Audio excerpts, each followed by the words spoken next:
The clock read 2:47 a.m. when Charles reached for the bottle of pills.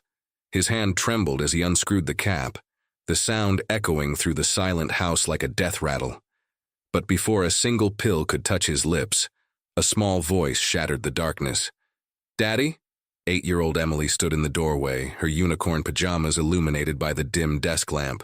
What happened next would transform this moment from an ending into one of the most heartwarming stories of survival you'll ever hear. Charles froze, his heart hammering against his ribs as he locked eyes with his daughter. In that split second, everything changed. If this story touches you, please consider subscribing. You never know who might need to hear it. The man sitting at that mahogany desk bore little resemblance to the Charles Montgomery, who, just 18 months earlier, had stood atop his architectural firm's skyscraper, surveying the Chicago skyline with pride. That Charles had a corner office, a beautiful family, and a reputation as one of the city's most innovative designers. This Charles had nothing but debt, darkness, and a half-empty bottle of whiskey. The fall had been catastrophic and swift. His business partner Marcus, a man he'd trusted for 15 years, had systematically embezzled over $2 million. By the time the FBI uncovered the scheme, the firm was drowning in lawsuits and bankruptcy proceedings. Charles lost everything. The business, the savings, the respect of his peers. 6 months ago, his wife Sarah had walked out, taking their 12-year-old son Nathan with her. She'd left Emily, their youngest, saying Charles needed at least one reason to keep going. But tonight, that reason wasn't enough. Charles had spent hours crafting 2 letters. One to Sarah, apologizing for failing as a husband, a father, and a provider. The other to Emily, 23 pages of memories, advice for her future, and explanations she was too young to understand. He'd written about her first steps, her gap-toothed smile, the way she'd hold his hand during thunderstorms. He'd tried to explain that depression was a disease, that his brain had convinced him she'd be better off without him, that the life insurance would give her opportunities his presence never could. The logical part of his mind knew it was a lie. But depression doesn't speak in logic. It speaks in whispers that grow into screams, telling you that you're a burden, that everyone would be relieved, that the pain would finally stop. For months, Charles had been drowning in those screams, and tonight, he'd finally decided to stop fighting the current. He'd sealed Emily's letter with wax, a touch of ceremony for the most important document he'd ever write. The pills were laid out in a neat line, 20 white capsules that promised an end to the suffocating weight in his chest. His hand had just closed around them when he heard the creak of Emily's bedroom door. Charles's survival instincts kicked in with startling speed. He swept the pills into the drawer, shoved the letters under a manila folder, and forced his face into something resembling normalcy. "Sweetie, what are you doing up?" His voice cracked, betraying him. Emily padded across the hardwood floor, clutching Mr. Hops, the stuffed rabbit she'd had since birth. Her dark hair was mussed from sleep, and her eyes held that glassy, faraway look of a child caught between dreams and reality. "I had a nightmare," she whispered, her voice small and fragile. Something inside Charles shattered.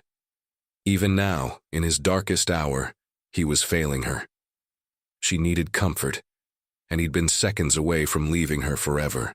The guilt crashed over him like a wave, but he pushed it down, compartmentalized it the way he'd learned to compartmentalize everything lately. "Come here, baby. Let's get you back to bed." He stood on unsteady legs, the whiskey making the room tilt slightly. Emily took his hand, her small fingers wrapping around his with a trust that felt like knives in his heart. They walked down the hallway together, past the family photos he couldn't bear to take down, past Nathan's empty room, to Emily's door decorated with hand-drawn pictures of rainbows and unicorns. Charles pulled back her covers, ready to tuck her in and return to finish what he'd started. But Emily didn't get into bed. Instead, she stopped at her doorway and turned to face him. Her brown eyes, so much like his own, looked up with an intensity that seemed impossible for an 8-year-old. The air between them felt electric, charged with something Charles couldn't name. And then she said it. 3 words that would replay in his mind every day for the rest of his life. I need you.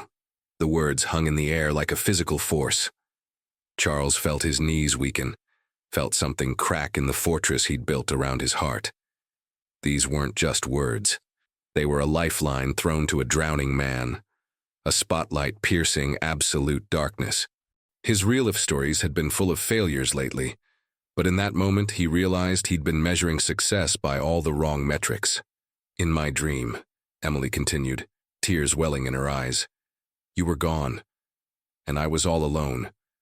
Nobody would tell me where you went. I kept calling for you, but you never came. Her voice broke on the last word, and suddenly she was sobbing, launching herself into his arms. Charles dropped to his knees on the hallway floor, catching her, holding her with a desperation that came from somewhere primal. His own tears finally broke through months of numbness, hot and cathartic and terrifying. He'd thought he was empty, hollowed out, but here was proof he could still feel. Here was pain that had nothing to do with his failures and everything to do with love. They stayed like that. Father and daughter collapsed in the hallway until Emily's sobs quieted to hiccups. Charles pulled back, wiping her tears with his thumbs. Tell me about your dreams, sweetheart. They sat with their backs against the wall as Emily described her nightmare in heartbreaking detail. A funeral where she couldn't see into the casket. Her mother crying but refusing to explain. Nathan angry and distant. Moving to a new house where Emily had her own room but felt utterly alone. Everyone kept saying it would get better, she whispered, but it never did. Because you weren't there. Charles felt like he was seeing his planned suicide through her eyes for the first time. Not as a release from pain, but as the creation of unfathomable pain for this little girl who'd done nothing wrong except love him unconditionally. The pills upstairs weren't an escape. They were an act of violence against the one person who needed him most. Are you going somewhere, Daddy? Emily asked, her voice barely audible. The question hit him like a physical blow. She knew. Maybe not consciously, but some part of her had sensed the goodbye he'd been planning. No, baby. No, I'm not going anywhere. The words felt like a vow, like a promise that rewrote the next 60 seconds of his life. I've been very sad lately. So sad that I wasn't thinking clearly. But I promise you, I'm not leaving. I'm never leaving you. Emily studied his face with the unsettling wisdom that children sometimes possess. When I'm sad, you always make me feel better. You make hot chocolate and we watch cartoons and you tell me it's okay to have bad days. She tilted her head. Who makes you feel better, Daddy? The question was a gut punch. Charles realized he'd spent months isolating himself, pushing away everyone who'd tried to help. His brother's calls went to voicemail. His college roommates' texts went unanswered. He'd convinced himself he was protecting everyone from his toxicity, but really, he'd been drowning alone when lifeguards were standing on the shore. Nobody, he admitted. I stopped letting people help me. That's silly, Emily said with the blunt honesty of childhood. When my toy breaks, we fix it together. When you're broken, we should fix you too. You just need the right tools. She squeezed his hand. I'll help you, Daddy. We're a team, remember? Something shifted in Charles's chest. The weight didn't disappear, but for the first time in months, it didn't feel quite so crushing. He thought about the letter upstairs, 23 pages of goodbye. Emily, I wrote you something tonight. A letter. Can I read it to you? They walked back to his office together, Emily's hand firmly in his. Charles retrieved the letter with shaking hands and began to read. He read about how much he loved her, about his favorite memories, about his hopes for her future. But as he read his own words, he heard them differently. Every "I'm sorry I won't be there" became a promise he could still keep. Every "I hope you remember" became something he could create new memories around. By the time he finished, they were both crying. Emily looked at him with red-rimmed eyes. Daddy, this is beautiful, but I don't want your love as a memory. I want it every single day. I want you to make me hot chocolate when I'm sad. I want you to help me with homework. I want you to walk me down the aisle someday. Her voice got fierce. I want you, not a letter. Charles crumpled the letter in his fist and threw it in the trash. You're right. You're absolutely right. He held out his pinky finger, their sacred promise ritual since she was 3. "I promise I'll get help tomorrow, real help. Therapy, medicine, whatever it takes. I'll fix what's broken." Emily hooked her pinky with his. "Promise?" "Promise." They fell asleep that night on Emily's bedroom floor, Charles's arm around his daughter, her stuffed rabbit tucked under his other arm. When he woke at dawn, stiff and uncomfortable, the first thing he felt wasn't despair. It was gratitude. Over breakfast, Emily's cheerful chatter about school and friends, Charles made a series of calls that would save his life. First, the suicide prevention hotline, where a kind woman named Patricia listened without judgment and helped him create a safety plan. Then a therapist who had an emergency opening that afternoon. He called Sarah, his ex-wife, and had the most honest conversation they'd had in years. She cried, admitted she'd been terrified but didn't know how to reach him, and immediately agreed to help however she could. The hardest call was to David, his college roommate and fellow architect. Admitting he'd hit rock bottom, that he needed work, that he needed help. David's response was immediate. "I've got 3 projects I need a partner on. When can you start?" The road back wasn't easy. Therapy sessions where Charles had to confront the trauma, the failure, the shame. Medication adjustments that took months to get right. Days where getting out of bed felt impossible. But there were victories too. Small freelance projects that became bigger ones.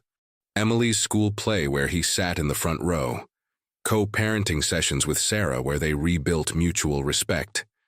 Nathan slowly warming up to him again. 6 months later, Charles and Emily stood in a park flying a kite, watching it dance against a brilliant blue sky. Emily, now 9, looked up at him thoughtfully. "Daddy, do you remember that night when I had the nightmare?" "Every single day, sweetheart. I'm glad I had a nightmare," she said simply, "because it woke us both up." Charles pulled an envelope from his pocket. "I wrote you another letter, but this one's different." He handed it to her and Emily opened it to find pages of promises. Adventures they'd take together, lessons he'd teach her, ways he'd be there for her graduation, her wedding, her own children someday. "This is the letter I want you to have." These hopeful journeys don't always have fairy tale endings, but Charles's story reminds us that endings can become beginnings. 3 words from a child saved a life that night. I need you. Someone needs you too. Your parent, your child, your friend, the stranger you haven't met yet. Your story isn't finished. The chapters ahead might be the most beautiful ones you'll ever write. If you're in that dark place where Charles was, please reach out. Call 988, the Suicide and Crisis Lifeline. Text HOME to 741741. Tell someone, anyone, that you need help. Because somewhere, someone is waiting to say 3 words back to you. I need you. This has been one of the most powerful real-life stories we've shared. If it resonated with you, please subscribe and share this video. You never know whose life might be saved by hearing Charles and Emily's story. Your story matters. Please stay.